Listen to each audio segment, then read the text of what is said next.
This is Windsor Radio, coming to you on October 20-something. I can never remember what day it is. It's the 24th. Okay.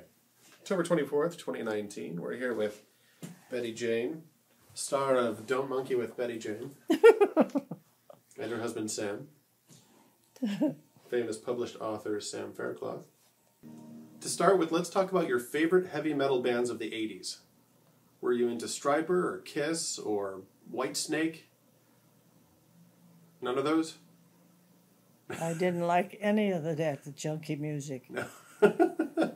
The music I liked was in the 30s and part of the 40s. That's all. Period. Do you still listen to stuff now? Mm-mm. Not unless it's old. Well, I didn't mean modern stuff. I mean, do you listen to music now? Like, do you have a CD we have collection? a thing, but we haven't been doing that. We've been too busy doing other things. Okay, well, what would you listen to if you decided, let's just sit down and hear some good songs? I've got every one of George Beverly Shea's CDs. Oh. And I love them because I can understand those words. Okay. When you have hearing aids, people talk fast and the words run together. Mm-hmm.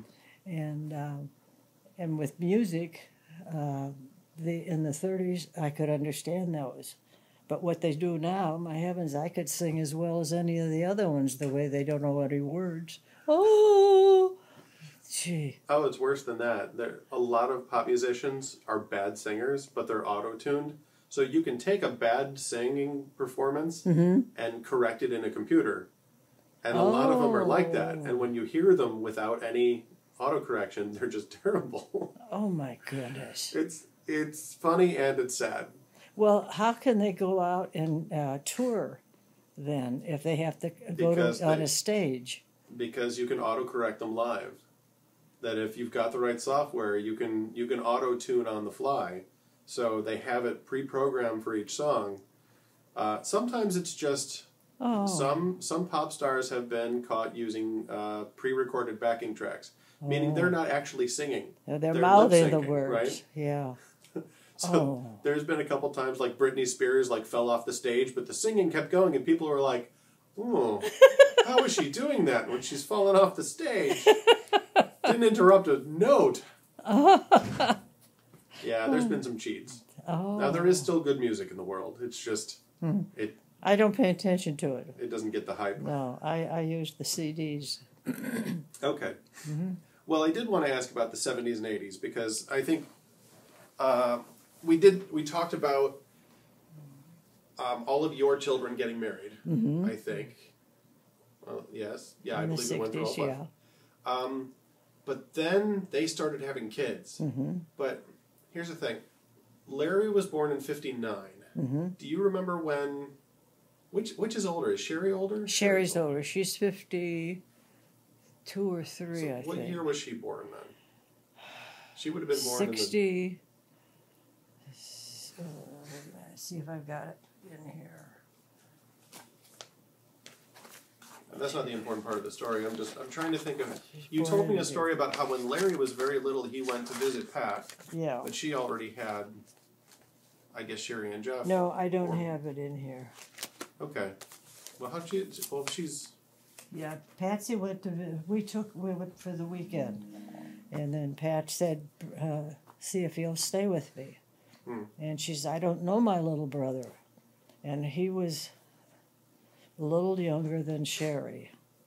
I think Jeff was born too. I think the two of them were there. There's less than 10 years between Larry and Sheri. Mm-hmm. Okay. Yeah. So he had a good time with him, and then we picked him up the next weekend. He stayed the whole week. Okay. So Sheri is the first of your grandchildren to be born. And then was Jeff next or was Troy next? September. Let's see. Troy was. He was born September 9th. Okay. And Jeff, either the 10th or the 11th, the same month. Oh, wow, okay. Yeah, they were just 2-3 days apart. So how did your kids tell you that, how did Pat tell you that she was having Sheri? Well, she called. They lived in Michigan. Okay, and, were they in Kalamazoo at the time? Uh-huh. Okay. Mm-hmm. So she called him. What did she say? She said, probably, guess what, Mom? I'm having a baby. Okay. And how did you respond to learning that you were going to be a grandmother? Oh, we were thrilled. And I called Elsa. And I waited, because she called me first, so I waited, and then I called Elsa. She said, I was just going to call you. Oh, we're going to go grandparents. Oh, my goodness. And she was so excited. Now, that's Richard's mother? Yeah. Okay. And when Patsy had her, she was born at 1 or 2 in the morning. Richard called. And we were so excited, a little girl. Oh, my goodness. And I woke the kids up and told them, well, none of us could go to sleep, so we went down and made some hot chocolate. All right. And had that. We're thinking about, we got to. And Tom says, my goodness, and now I have to be an aunt.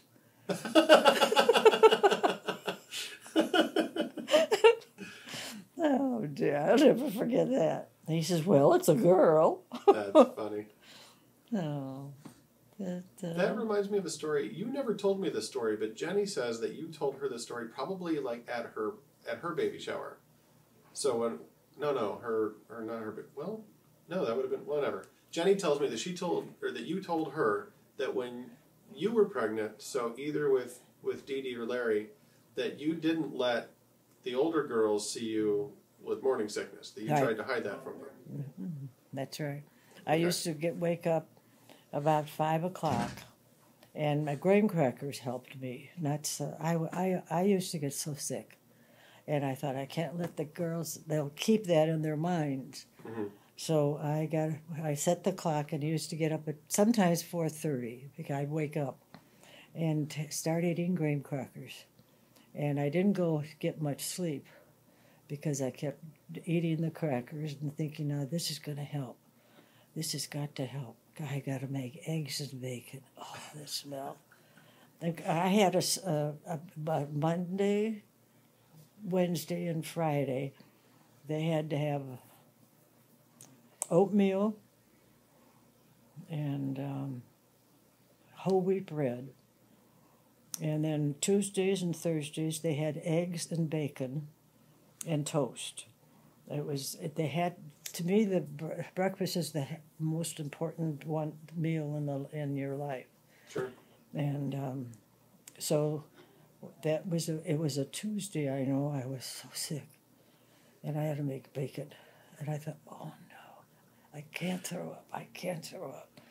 So I went down, I made everything, and I felt so sick, and they didn't know it. They went off to school, and but that lasted for a couple of months, and then I was okay. So they never knew I had morning sickness. Okay. So you just wanted to make sure that they didn't see being pregnant as something bad. Well, figuring they might want it or get it. And this way, if they got it, they got it. But they didn't get it because they were thinking about mother having it. Okay. That was my thinking on it. That's very forward thinking of you. Could be thinking of the girls and the fact that they will someday grow up to have their own kids. Right. What was sort of the normal for that generation, like for your kids to tell you that they were having kids of their own? Was it a phone call? Was it done in person most of the time? Was there a normal? I don't remember if it was a phone call or a person, but probably a phone call. And, I mean, Pat gave you a phone call because she's in another state. Yeah, right. But what about those of them living, like what did my mother do when she was having my brother or me? I don't know if she called me or came over. Probably called me because she was so busy working and things, and then Tom and Shar. I think they were at the house, if I'm not mistaken, and said they were having a. So. Do you remember how Jenny and I told you we were having a baby? Mm-mm. You don't remember this? I don't remember that. We took you out for dinner. We took you to Clean Oh, Jumper. that's right. Yes, we went. Yeah, we were off, and Janice was there too. Mm-hmm. Yeah. And Grant. And you told Janice at that time, too, because she was so happy. Oh, yeah. Yeah, that's right. We had given you some kind of greeting card. I don't remember what it was. Well, let me think. Like a Christmas card or something? I don't know. But I had labeled one card to Grandma. And I handed it to you, and I said, "Oh, wait, before you open it." And I took it from you, and I gave it to my mother, because it said, "To Grandma." Grandma, right. And my brother got it before she did. And she's all like, "But this says Grandma." And my brother goes, "Oh, she doesn't get it yet." I'm like, she didn't get it until you told us. she thought I had screwed it up, right? Yeah. Because, I mean, to be fair, it had been 10 years that Yeah. Jenni and I had been married, so... Yeah. And that was it, really, she thought. So, yeah, I remember. See, I like to make a big deal of things. Yeah, and she just went crazy. If I'm not mistaken, she actually pulled out her phone and called Pat and Larry Yes. while we were still at the table. Yes. And I'm like, we're still here now. Let's have cake first. Oh, that was something. So, does it stop being a big deal after a while? Like, by the time I was born, you already had half a dozen grandkids. So had the shine worn off? No, that hadn't. Because then you were a baby when Larry broke his leg, remember? Well, you won't remember, but so I had you at the house. And you would wake up before we did, and I'd come in, and you're standing there looking. And I said, "Well, you're awake already." And we'd get ready. And I had you for, when did you come home with them? Whatever it was, a few days or a week or something, I don't remember. And so she put her arms out to get you, and you went like that, because you didn't, babies don't remember to, and so you want to stay with me. And so... Well, the food was good. Yeah. Right. So then Larry was sitting on a blanket in the front room, and then out in the grass. And so I put you down there. Well, you recognized him. You were with him. Then all of a sudden it must have come to you that was your mother. And so you crawled over to... You couldn't walk yet. Okay. So you crawled over. I've never had a good memory for people. I didn't think I'd forgotten my mother. But I forgot myself once. Well, babies will forget because they don't, whoever takes care of them. So, especially if the food's good. Yeah. And I remember the food was always good at your house. You knew how to cook. Yeah, I showed up after you learned how. Yeah. So it was something. And then I used to love to have the kids come and paint. You probably came too. Probably. I wanted to keep you kids close together. Now here's Aaron and Jeannie way over in Antioch. And I thought, that's not good. So then I would have Jeannie and you. And you're both very smart. I mean, you're a genius. Well, thank you. And so then you would say, "I got to be in such and such." She would, and you'd say, "Well, so did I," or get an A. And you challenged one another always. Yeah, we were nerd fight. Yeah. And so she wanted to be better in school than you did, and so vice versa. So I used to get a kick out of that. And then one day I was fixing lunch, and she took a glass of milk and started to go in the living room. And you said, "No, you can't go in there. Grandma doesn't allow that. You have to drink in here." And she turned around, and I said, "Yeah, that's true." And she said, "Oh." And so she came back and sat down. I don't know why in the world she was going to go to the living room with a glass of milk. So comfortable furniture. Yeah. So... and then I had Aaron, and I would try all summer to have you kids together, if you remember, always. And Mike and Dee and Richie, they weren't interested. I think I had Mikey once. Okay. And Richie wouldn't come, and I think that's why you know, you're not close to them. You are to Mike. And it took a long time, but yeah. Yeah. We eventually found things to talk about and whatnot. Yeah. But now, our family used to do trips to the Michigan Dunes, Sawyer, Michigan. Did you guys come on those with us? No. We were through by that time. Okay. Yeah. I feel like we left from your house, which is why, like, I for some reason remember leaving from your driveway. Like, did we meet up there and just you made sandwiches for us or something? Like, or am I not remembering right? Or maybe I baked a cake or something. I always helped her with things like that. Okay. So, and then we used to go to the dunes together when you were much younger, probably. And then our Sunday school class at church used to go. Oh, yeah? And somebody had a house nearby. I don't remember who it was. And we would stay there and then go over there. And that was fun. But after a while, you get tired of the dunes. Yeah. It's only so many times you can slog through the sand before it stops being as fun. Right. We did love that as kids, though. And we've taken Elise there a couple of times. It's nice. They built it up a little bit. Yeah. Oh, has it? Oh. Yeah, they have, they've rebuilt, they had the little cement buildings that had, like, places to change and bathrooms. Yeah. Mm-hmm. They've remodeled those. And now there's, like, little, like, food trucks, so you can get tacos or ice cream. Oh, really? So, yeah, it's nice. You know. Mm-hmm. Always a good popular beach. Everybody, when we went, we had to have our own food. There wasn't anything there. Really? Mm-hmm. Okay. So is that something you did when your kids were smaller? You would go there? Yeah, we went there. It was always so crowded. We used to like to go to Wonder Lake with the kids. Okay. It's a nice lake and big seashore there and everything, and they like that. So.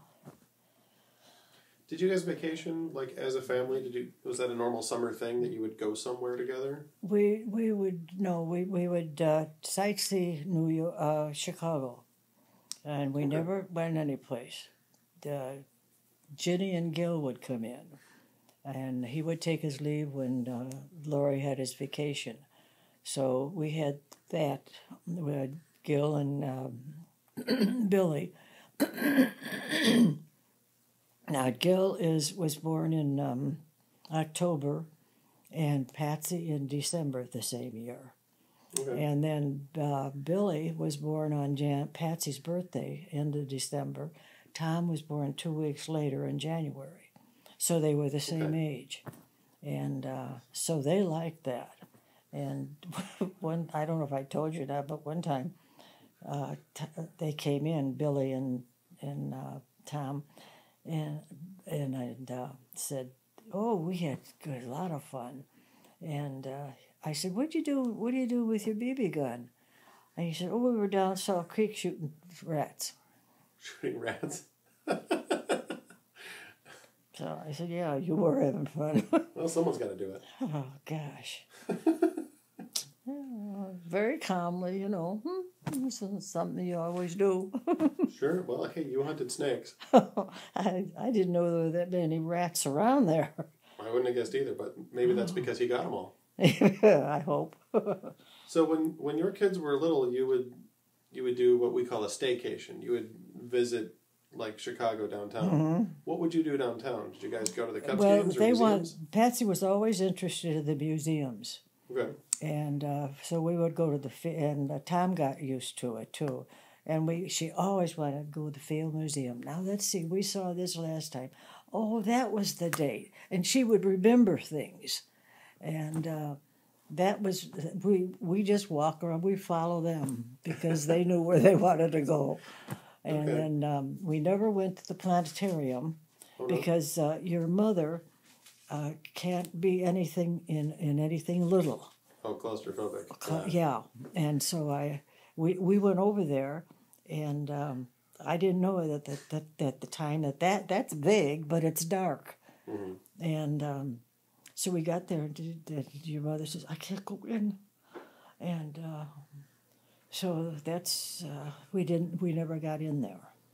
And Pat and Tom and Richard, I think, I don't know who else, went by themselves one time. So Okay.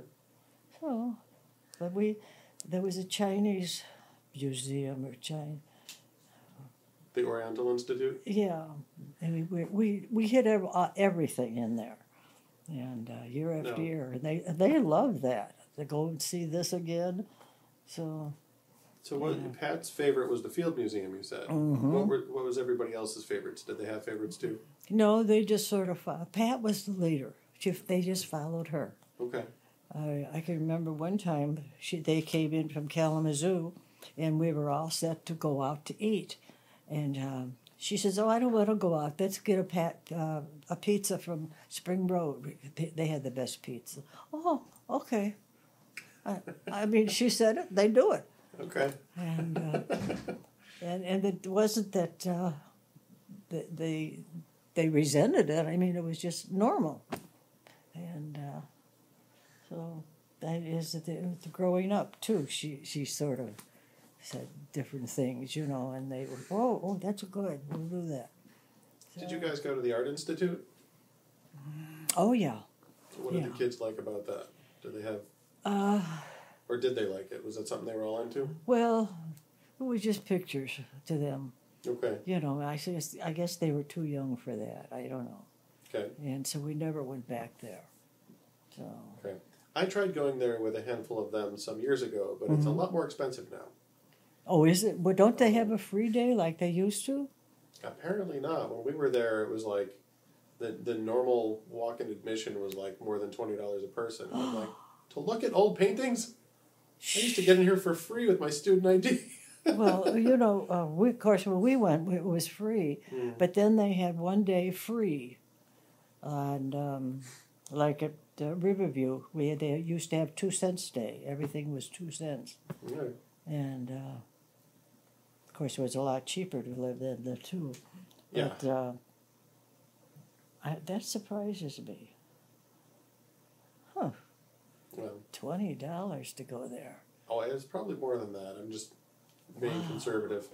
It was, I don't know if it's still that. Like, they had just finished a big remodeling project, and they'd, like, built another wing, so I don't know if they were just, recouping.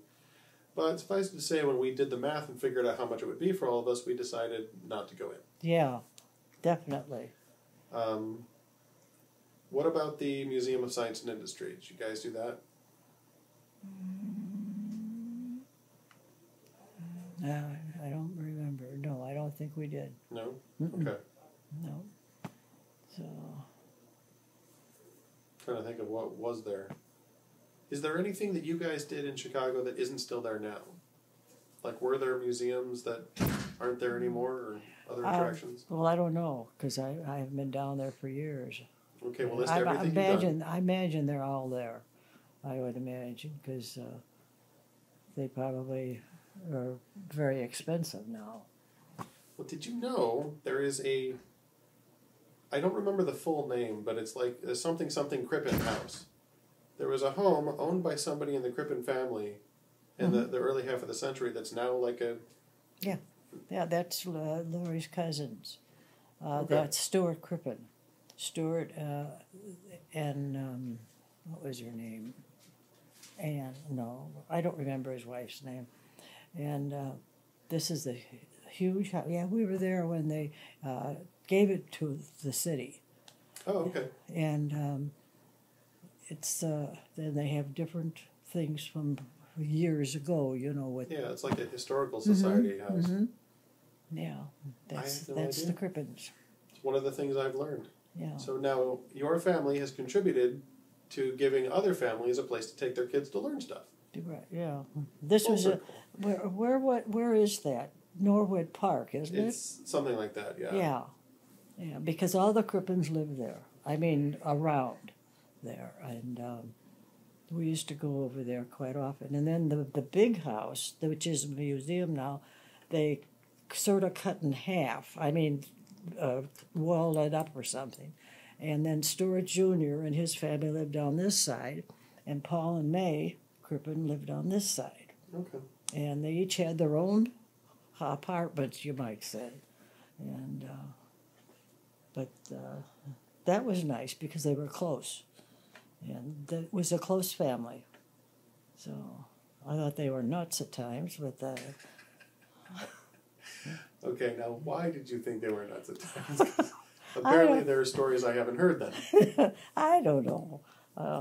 It's just they were different than we were, and one reason I didn't like them because they looked down on Grandma Crippen, and nobody looks down on Grandma Crippen.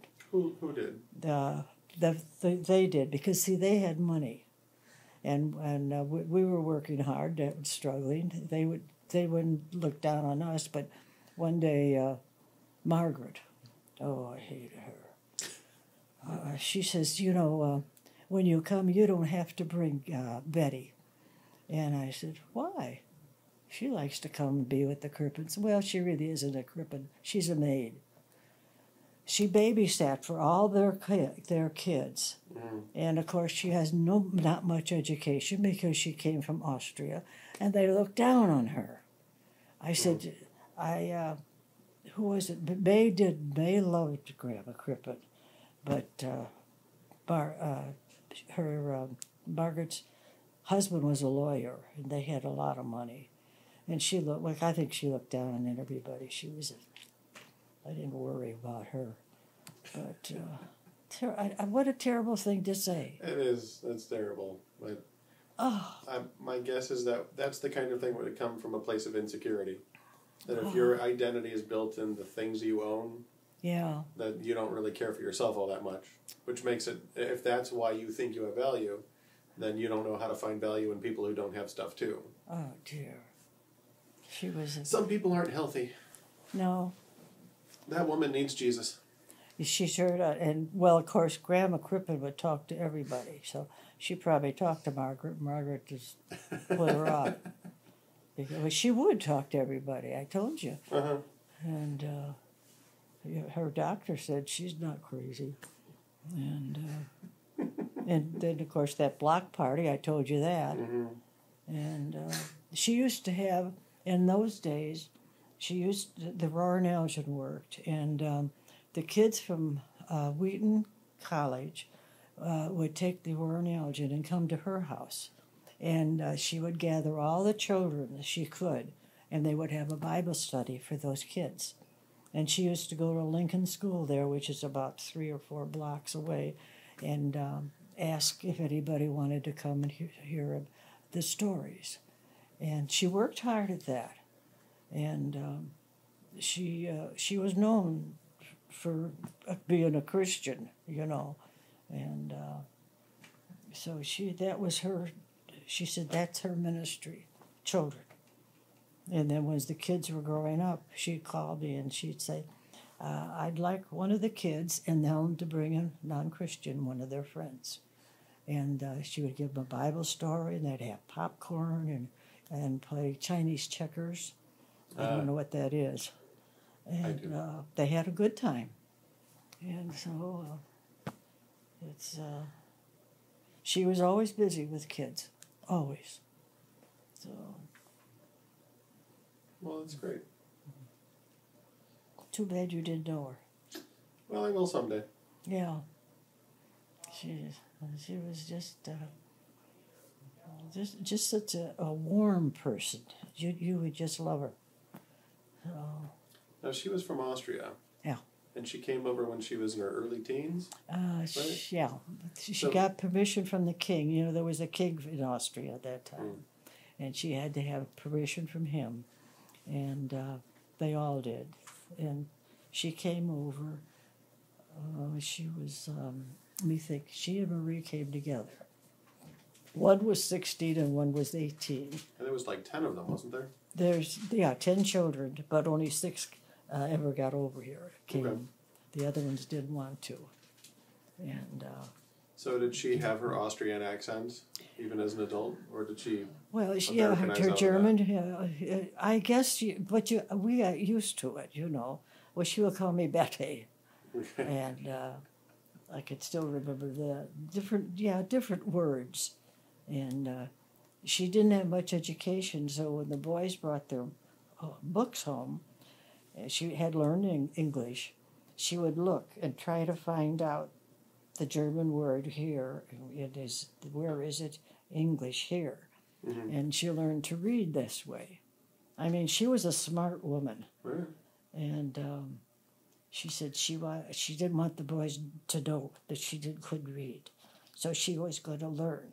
Mm-hmm. And she'd always say, bring home your books. From first grade on, she would tell them that. And that's how she learned. So. Oh, hold on. I gotta go through the tree in my head. Yeah. This is your grandfather's mother. Mother. Mm-hmm. Okay. Mm-hmm. So you call her Grandmother Crippen because it was your kid's grandmother. Yeah. Got it. Yeah. Mm-hmm. Got to keep track of where everybody is in the tree. Right. Well, it got so used to, with all the kids around, mm-hmm. 5 kids calling her grandma, so we called her grandma. I did. He didn't. That makes sense. Oh. Was there anything memorable from, I don't know, anything special or unique about any of the baby showers that maybe you attended for any of your grandkids? Well, the one I remember most, I think, is Patsy's. And because he told everybody that they were going to have a baby girl, and her name was going to be Patsy Ann. And so the girls in our squadron had a baby shower. We did this for all the ones, and a baby shower, and every present had on there Patsy Ann, and then their name, and it was all for a girl. Mm. And so that one I remembered. Mm-hmm. So I kept all that. Patsy's got it in her baby book.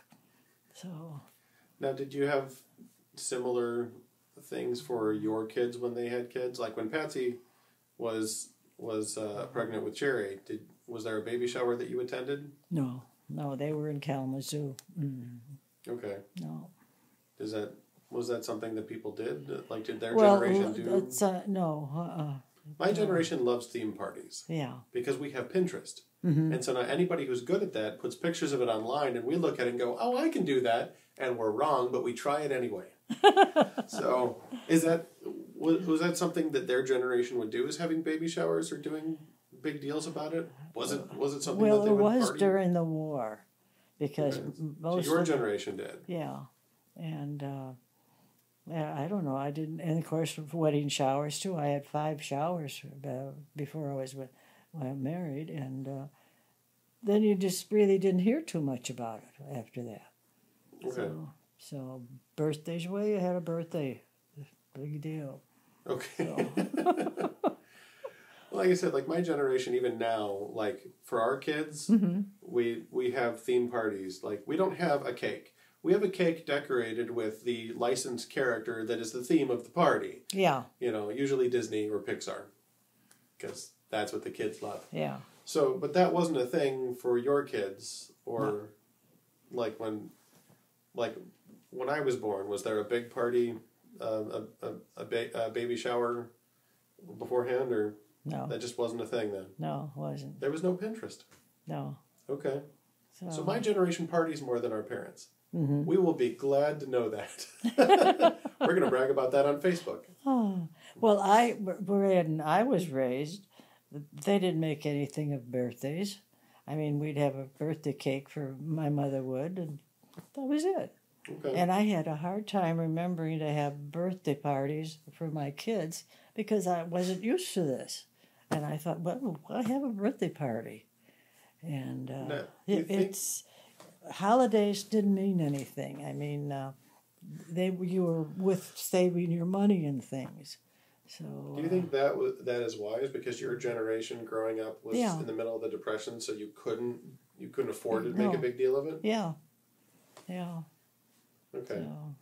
Did you ever talk to your parents or your grandparents about like that? Like, did they before the Depression, like in the years between Civil War and that, did they do bigger things? I never talked to them. I don't know. Okay. Yeah.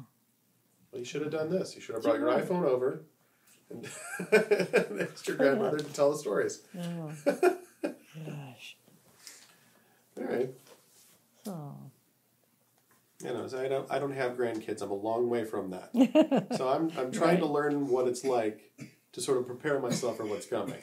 Well, you'll be thrilled. Absolutely thrilled. All right. Can you explain why? What is it that you like about being a grandmother, or now great grandmother? I don't know. I just love it. I love taking care of you and Brent. I mean, to me, Grant rather, and my kids were grown, and I had nothing to do. What am I going to do? And I had you kids, and that really worked. I loved that, and then that's when I started having Jeannie there and all the kids, because I was used to kids, 5 kids. What am I going to do? They're gone. So I enjoyed the grandchildren. Just absolutely enjoyed. Yeah. So. Now I remember there was a handful of like Christmases. We would all get together at my mother's house, and I think a couple where we got together at your house. Yeah. Was that a normal thing, or were those rare events? Yeah, that was normal. Jenny, Pat, and Richard always come in for Christmas. Okay. And they missed because the highways were closed, so much snow. And she was bringing the ham, and I got the turkey, and your mother cooked that, and. But so for the family Christmases though, what was like the normal? What were the things that you all expected, that you all planned on? Like whether it's how gifts were exchanged, or activities the family did, or what kind of food you had there. What was the normal? It was just for the kids. We adults didn't give any presents back and forth. Well, Lori and I did, of course, and that's the way they did it. And I was busy trying to think of what did she do the turkey and do this, and I had 2 ovens. I had just an oven above my stove, because the turkey would go on this one, and then the casseroles and things would go in the other one. Oh, yeah. Remember it? I do remember. Yeah. And that way I would have everything ready. Okay. So turkey and ham. You and both. What else do you have for Christmas? What's a normal Christmas spread? The dressing. And what else did we... Oh, you liked the... was it spinach casserole? With cheese. I always made that because you like that. And I don't know. I don't remember quite a few casseroles because I could make big ones because there was a lot to feed there. And a lot of times when we were eating, I would be cooking another casserole or maybe 2 in each oven because I didn't want to run out of food, because otherwise we would have. Some of us were big eaters. I think we all were. Probably. Yeah. Were there any like games or activities that we did? I know one year we had a Santa-shaped piñata because somewhere there's a home movie of Larry and Tom taking turns hitting Santa with a stick, which was terribly entertaining and slightly traumatizing for the children. I don't remember that. I was at my mother's house. Oh, Yeah, in the playroom. It was, because it used to be a garage, so there was the door, and so the track where the garage door for the playroom would open. Oh, there, so they hung it from there. Oh. It's an entertaining home movie. It's not very long, but you don't often see men beating Santa with a stick to the delight of children. Oh my goodness. Now, I don't feel like we were a very musical family. Like, we didn't tend to sing Christmas songs together or anything like that. No. Jenny and I have tried to make that happen, and to moderate success. Elise is learning to play the piano, so she's in charge this year. I sing. My mother always told me I sang off key. She had perfect pitch because she was a singer. Okay. And so I never sang at anything. because I thought, no, my mother told me I'll send everybody out of the room. And so I didn't think of music at all. I mean, Janice took a piano. Patsy took Hawaiian guitar. I don't know if Tom took anything. I wasn't interested in them taking anything because of that, I guess. But they wanted to, so I said, good. Whatever you want to take, take. And I don't think Tom took anything. Larry took the cornet in school. Okay. I think they start in 6th grade, is it, or 5th grade? Depends on the school, as low as 4th sometimes. Oh, is it? I know it must have been 5th grade or 6th. 5th is normal. And then he took it in junior high, and then he just dropped it. I didn't care. He was an athlete. So. Yeah. And so I know his friend. I knew her, the mother. What was her name? I can't remember. Anyways, she encouraged her kids to keep going, and then the one wanted to quit, and she said, "No, you're not quitting." Well, I never said that. If you want to quit, quit. I don't care. Okay. So, but that was just because of me, I guess, because I took piano. My mother made me take piano. Took it for 2 years. Hated every minute of it. But you couldn't distinguish between the notes clearly enough. No, you made a mistake. You can't when you're hard of hearing. Rather, and I would play the wrong notes. It sounded all right. Everything sounded all right. Well, I found out that I was playing the wrong notes, and so until someone told you, you thought you were pretty good. Yeah, okay. I thought I was all right. And my mother would holler, "B flat." I can remember. I always forgot the B flat, B flat. And then, what was the other one? I always forgot. I don't remember, but I was so glad. I told him what I did. I did a dirty trick.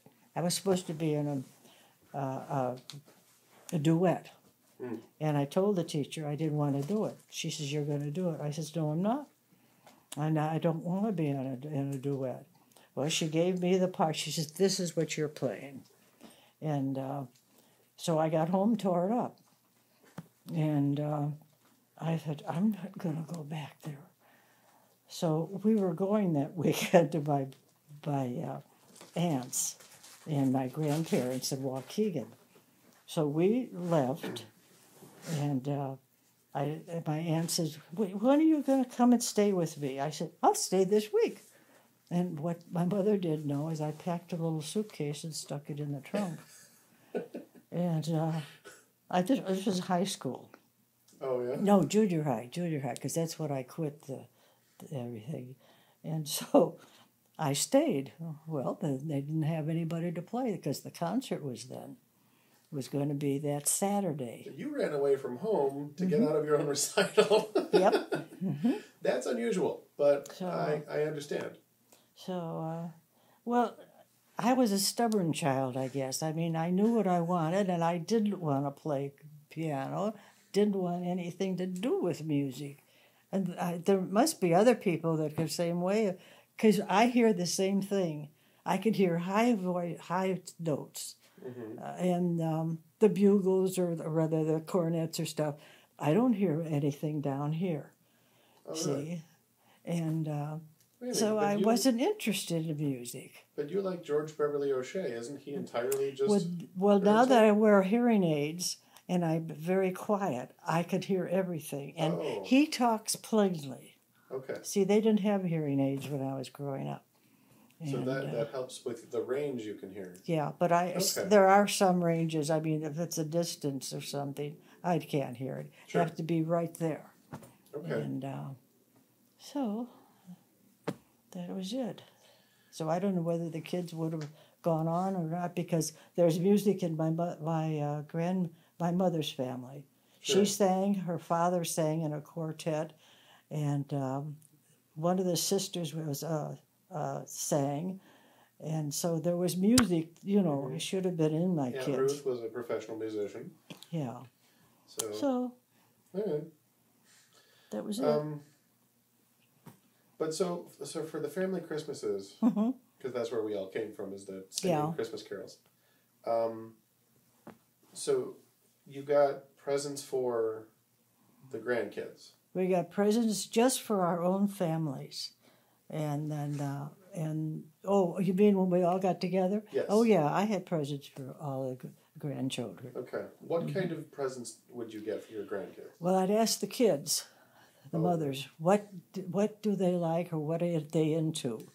And so I know. And then Patsy would always buy for her kids, but then I'd pay her for it, when she'd wrap them and then they'd be under the tree. Okay. And the same way with Janice. You were into, was it Blue Soldiers or? G.I. Joe. Was that what it was? Well, if it was soldiers, it was G.I. Joe. If it was robots, it was Transformers. All right. Well, whatever it was, she would get something like that. Okay. And then wrap it for me and then bring it over. We'll put it under the tree. So... So they would buy the presents for us, for you to give to us from you. Mm-hmm. Okay, it's efficient. Well, and that way you would get what you liked, because when you grow up, you don't realize what kids are. It's new toys and new stuff. Yeah, I don't know what they're into. So no. But to be fair, my daughter's into Teenage Mutant Ninja Turtles, which is something I was into when I was younger. Oh. Which came as quite a surprise, because I thought, I have a girl. Disney princesses, right? Yeah. Apparently, Mutant Ninja Turtles was first more exciting to her than princesses. Is it right? Now it's both. She has both, but that's why her 5th birthday party was Teenage Mutant Ninja Turtle themed. Midget turtle? Ninja turtle. Midget turtle. Okay. It's martial artist ninjas from New York. Yeah. Who are turtles who got mutated into people who fight with robots. It started off. It started off as a joke. Yeah. Like, there's these 2 comic book artists who, they came up with this idea because they thought it was funny. Like, ninjas are supposed to be really fast martial artists, and turtles are very slow. Mm-hmm. So a turtle ninja was funny. But then it became huge, and it's now become, like, 3 different TV series, a string of movies. Oh, really? And, it's been popular for 30 years. So I was into it in middle school, because it had cool toys. But now my daughter's into it, and some of her friends. I'm like, I didn't see that coming. Isn't that strange? It's the same thing. There's something about it that, turtles and martial arts and robots. I don't know. I can't predict this stuff, but in a sense it makes sense looking back. Like, okay, like dinosaurs and robots are always cool. So if you put them together, kids will be like, oh, robot, ninja, dinosaur. I'm like, oh, okay. I have a lot of work to do. I'm going to go through all of this. My goal is to write down what we talk about and then edit it so that it's just in topics. So, even chronologically. So I've got, we've got some work to do before I get it there. Yeah. And then I'm going to publish it, and it'll be a huge success, which will mean a movie deal, maybe a movie trilogy deal. So I can't guarantee that the movie will be accurate, but you'll be portrayed by somebody famous. What? I thought it was just for the family. Not if there's millions of dollars to be made. I'm exploiting your life for financial gain. Well, Isn't that what you want? I didn't do anything. Well, not yet. Too late, man. Too late. One over the hill. Well, I mean, what have I done? I not have done anything famous or anything exciting. Well, I haven't written the book yet. I might embellish a little. Well, that's good. You'll have to. Gosh. I don't really think about things in long-term future plans, but my goal is to take your stories and put them in chronological order or by thematic order, so that when I do share it with the family, it's in in chunks that make sense. And I don't even know what I have. Like I said, I've got 4 bins of stuff that Pat gave me. So, and then you've got a collection of books in chronological order. So we have a lot of things to go through before I don't even know what the story is yet. I'm still learning it. You lived it. Yeah. Now I'm figuring out what you've lived for. But I lived a very nice life. I was a happy girl, and married a wonderful, wonderful man. We were married 61 years, and we worked together with the children, So I'm very fortunate. So That's good. It's a good story. Then she came to me and she was more fortunate. And even happier. Not to mention some of the beautiful and brilliant grandchildren she's had. Yeah, boy. well, before I met him, I came in here and I'd never been alone. Never. All my life. Oh, it's true. And so I thought, well, I've got to get into things. So I joined whatever I could here and went on tours. They had a lot of tours. And but I was praying to the Lord, I want to learn more of the Bible. And what did he do? When Ruth died, he put me together with Sam. And we have devotions every day. We've read the Bible through now. This will be our 12th year. Yeah. And you read the whole Bible through every year? Mm-hmm. Oh, wow. Mm-hmm. That's impressive. Yeah. Do you have it memorized yet? No, not at my age now. So we tried to, Psalm 139, and we had it memorized, and that's a long one. And but then if you don't keep repeating it, you forget it. So we forgot it. So Well, good thing you have it written down. we didn't even write it out. We took it from the Bible. No, that's what I meant. Yeah. And so when we come to it, we think, oh, yeah. So this is an abrupt change of topics, but what have you learned about the Bible? Well, compared to when we start your story, you were raised in sort of ambiguous liberal church where you spent more time getting your palm read than actually learning the Bible. I only went to church. There was a Lutheran church about 3 blocks from where we lived. And my father worked on Sundays. So my mother used to send us there. Well, then she got interested in it. We became good friends. But we didn't stay. Then we never went to Sunday school or anything after that. And so I grew up without going to church any place. Okay. And I was in high school and I got interested. I said, something's got to be done. There's more to life than this.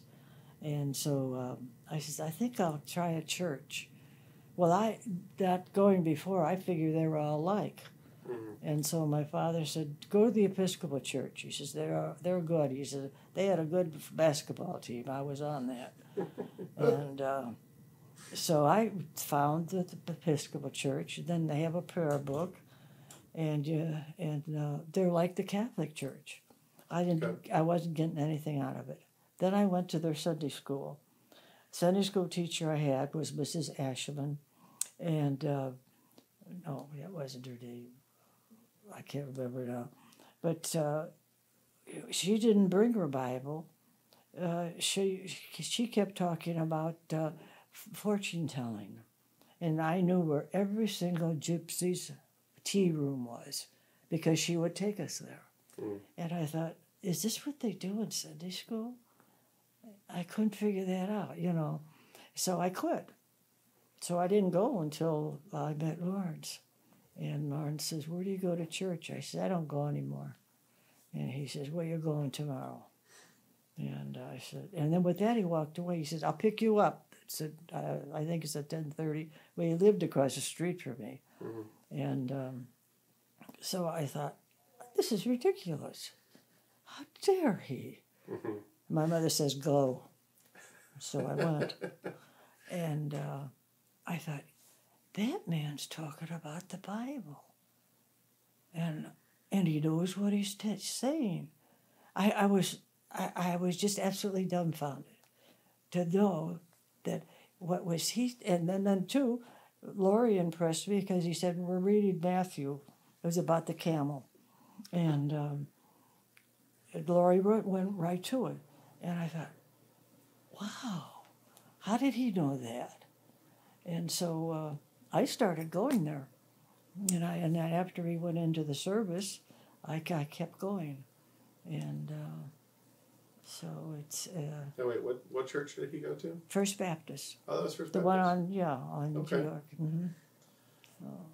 No, but you wouldn't be saved until you guys were already married. And where were you living at the time? California? No, Peoria. Peoria. So it was after the war. It was after the war. Oh my goodness. Okay. Yeah, and it was after the war, and that's when I was saved. And so from then on, we got the kids to school, there's Sunday school and everything, you know. Well, they were going anyhow, and I was going too, but I don't know, it just, well, I'm here, and I don't know why. And then all of a sudden, I just woke up. I think he woke up my spirit, and boy, that was it. Okay. But that was, hold on, let me do some quick math. A long time ago. Mm-hmm. I'm not good at doing math, apparently. He was finished college. After the war, he finished college, and we were in Peoria. So this is what, the late 40s? Early 50s? No, it was the 40s. The war was over with at 45, so it had to be 46, because So we're talking like 70 years ago. right.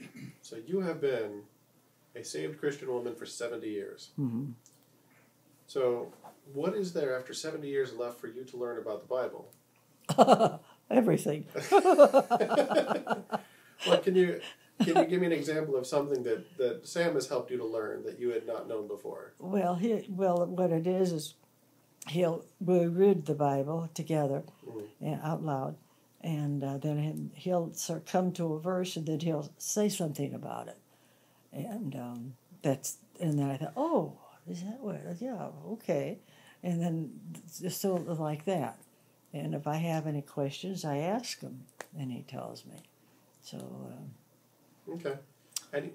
Has there been anything that struck you as like a big issue that you didn't know that you were like, oh, I can't believe I never knew that? Or do you have any examples? Examples of just things that he's taught you that seem like, changed the way that you understood something, or changed the way that you applied, or I can't remember anything right now. Okay. No. Do you remember anything that seemed earth-shattering to her, where you taught her something and a light bulb went on, or it changed the way she understood something? Or is it? Well, that happens, as you go reading. I mean, that just happens. Yeah, it just. When it happens, I mean, Yeah. you don't create it. It just happens normally. It's just something we're reading in the Bible, and then I didn't know this, or I'm puzzled with this, and then he'll explain it, Well, just from the consumer mentality of my generation, I'm thinking, you've been a Christian for 70 years. You guys have read through the entire Bible every year for a dozen years. What is there to still learn? You must know everything. Like, what could you possibly still learn? No way. No, because you never exhaust it. You can't exhaust it. No. Let's go on for another 70 years. You still won't exhaust it. Okay. That's the way God's Word is.